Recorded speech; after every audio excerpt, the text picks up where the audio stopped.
Hi, I'm James. This is Renowned Something. Today I'm going to be talking about the most recent episode of the Adventure Zone, which concludes the Stolen the Century arc, which is technically alliteration. Is it? I don't remember what alliteration is. Put it up on this definition on the screen, me, future me. Anyway, so I'm going to talk about the most recent episode without actually talking about it because that would spoil it. The audio's going to be bad. Be warned. I'm going to try to fix it as much as I can in post, but I don't have a good mic on hand at the moment. The closest I've got is a Zoom, and Zooms aren't good for this kind of recording. They're better for podcast stuff. So let's try to talk about this. So, I can't talk about exactly what happened in the episode because that would spoil it, and that's just not fun. So instead, I'm going to try to talk about the ideas and themes that happened in the most recent episode and sort of talk about the series as a whole and its sort of themes as a whole. Okay. So what the Adventure Zone attempts to do, and I think succeeds in doing, occasionally really succeeds and occasionally fails miserably, but when it succeeds it's good, is taking a fantastical world and putting very personal stories into it. And when I say personal stories, I don't mean stuff like, well, it's about a man and a wife. No, that's not true. A lot of it's like that. But it's mainly taking otherwise fantastical ideas and making them very personal. So, okay, for example, no event in the entirety of the Adventure Zone, other than I think 2, are ever triggered by a god. They're always triggered by someone doing something. For example, the main villain of the whole series, the Hunger, is, I'm going to just probably put like a hand up, I guess. So when this hand is up, it means spoilers. It turns out to be a guy called John. He is the main villain. He's a very personal character. And the main characters, everything they do because they want to. The whole reason they leave their world is not because the apocalypse was coming, it's because they wanted to explore. Coincidentally, it happened at the same time. You probably can hear me rubbing my legs, and I'm really sorry about that. And so, yeah, every single story within the entirety of the Adventure Zone is about a person and their bonds with somebody else. Every single story within the whole thing, with the exception of technically one, but it's not entirely true, are all about the connections between people and how they affect us. For example, the first arc is about the relationship between family. The second arc is the relationships between strangers. The third arc is about the relationship between lovers. The fourth arc is about the relationship between a mother and a son who's lost his mother. The fifth arc is about the relationship... Yeah, that is the fifth arc. The fifth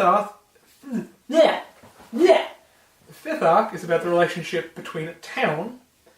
And the sixth arc is about the relationship between a pair of people that have been living together for their entire lives. But it is also, and we'll get to this, the entire series is about the lengths that people will go to for each other. And especially more than any other arc, the sixth arc is entirely about that. It's about the lengths people will go to for each other. And unfortunately, it manifests itself in some sometimes pretty bad storytelling, but it gets the job done. Seventh arc, more than any other one, however, is really about this, to the extent where it is quite literally a stat they have to keep track of. That, of course, being...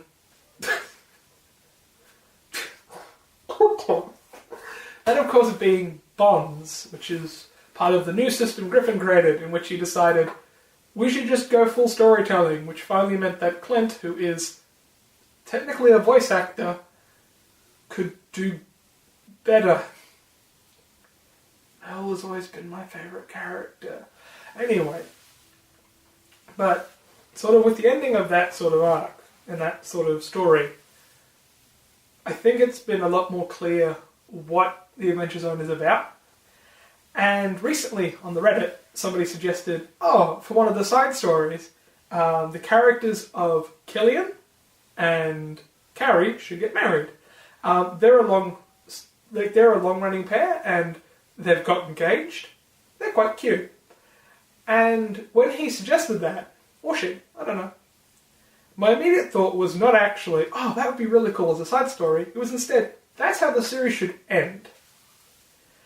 Because the whole series is about the connections between people, and it makes sense that it ends with a marriage. Unlike Gurren Lagann, where it makes no sense that it ends with a marriage. But sort of does. Not important. What is important is that the Adventure Zone, in that final episode, you may not be able to see it now, but underneath my eyes are stained with tears because I listened to that episode only an hour beforehand, and I just talked to my girlfriend for an hour. That was really tough. But genuine, God, I need to stop touching my jeans because it's really loud, the rustling. I know this too. I've used mics with them, and it's just, you can hear the jeans. But it's just my nervous tick. Anyway, this is almost 10 minutes long, and I've literally not talked about anything. But here's the important thing. Let's do the Adventure Zone. It's pretty good. There's a lot of bullshit. I'm going to get to that bullshit in just a second, because I felt that I should front load this, but I really like the Adventure Zone. It's one of my favourite series ever, before I get to the bullshit. So the bullshit in the most recent episode is the whole section of them creating artifacts and the whole section of them creating like their magical items was so stupid. It was so dumb. Oh my god. Oh. It was really dumb. Because it just suddenly, it was so... Okay. I think the best way to put this is, imagine you're on a train. This is what the train looks like. The train starts going uphill, and uphill, and uphill, and uphill, and you're like, oh god. And then Mel has this conversation with John, and it just skyrockets. This is my hype level. And then we get to that, and it's just bang! Which is why I'm so glad that they took the time to rebuild up that hype. Because, yeah, the moment where they built their items was pretty stupid. The other thing was the reveal of who made each artifact. To me, that was really stupid. Because, now, okay, this is going to sound really weird, because on one hand I understand from a mechanical perspective why each person made the artifact. Basically, the reveal was, Luke made the Phoenix Fire Gauntlet. Spoilers. Luke made the Phoenix Fire Gauntlet. You probably don't know who any of these people are at this point, other than like one, but I'm not going to say who it is. The other Lich in the party made... which one did he? He made the Anima Spell. Magnus made the Temporal Chalice. Merle made the Gaia Sash. Taco made the Philosopher's Stone. The director, she didn't do anything. Lucretia made the Bulwark Staff, and Davenport made the Oculus. Now, look, that's the 7 Grand Relics. Here's my problem with them. Only one of them actually makes any sense beyond mechanical. Because, on one hand, like, they make sense, like, they're what my character would see as power, but it's like, Magnus has never been like, control over time is power, because the way I've always seen the Temporal Chalice being made by Magnus is he regrets his past and wants to be able to change it. Thus he made the item which allows him to change his past. And I felt that because everyone else's item was like to do with what kind of magic they liked, I felt that was pretty bullshit. It was like, other than one, which is the Bulwark Staff, which makes sense.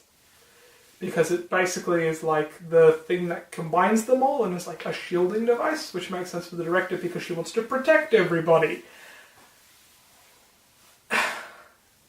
Like, I had a whole theory about which each one was made by, and I didn't want to go with the theory of, it's what each person likes. Because I felt that was stupid.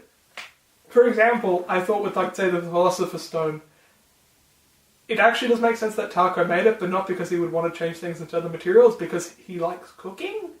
And it would mean that he could take anything and turn it into anything else. So he could make anything with anything, which is pretty cool.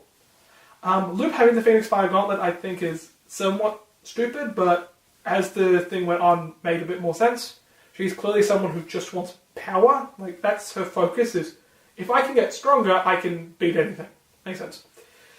However, Barry having the Animus Bell, Merle having the Gaia's Ash, and Davenport having the Oculus still doesn't quite make sense to me, because Merle's, despite the fact that Merle worships the nature god,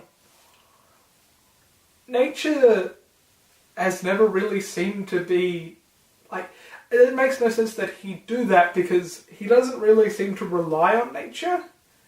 Like, nature isn't his weapon of choice, it's normally his wits. So it'd make more sense that something like the Oculus, which allows him to change people's perception and sort of modify reality, that would make a lot of sense for him to have that. The Animus Bell almost makes more sense for Davenport to have, because Davenport needs help. He's someone who, inherently by his stature, can't do everything alone. And he's always been that sort of character. He can't do everything alone. He always wants to be able to complete missions, so it almost makes sense that he'd have the Animus Bell. And Barry's a scientist, he's very logical, so he'd want the illogical to become logical, therefore he would have the Oculus, because it allows illogical things, like illusions, to become logical and real. I know that whole explanation makes literally no sense. I had something much more complicated started, but it got revealed, so I'm wrong now. But that's my opinion. I don't actually have a lot of other things to say about the arc, other than I liked there was a lot of starting of character traits. That was smart. There was a lot of really cool stuff, and the ending to the latest episode is really good. Well done, Griffin. You did good. But yeah, I said a lot. I won't cut it out because I want everyone to know that I sort of made this up on the spot. So let's have fun. Anyway, I'm probably going to upload this, and then I've got a video prepared for. I'm working. You can't see because my screens aren't on. I'm preparing a video about the first arc and my whole opinions on that, and they still haven't changed. Because I'm coming from the perspective of someone who hasn't listened to the whole series. Almost twice. And, yeah. I think the first arc is good, but it only becomes good when you have the context of the later arcs, which is the case with a lot of different things. But yeah, anyway. I like the Adventure Zone. You should probably listen to it from episode 1. If you don't have the time, I'll be releasing videos that will summarize the plot in general and summarize some of the themes of each arc, which I've literally done here. So, get ready to check out my channel. I've got a bunch of videos prepared. Well, not prepared, I'm just going to make things. But anyway, I'll see you later. Bye! God, this was awful.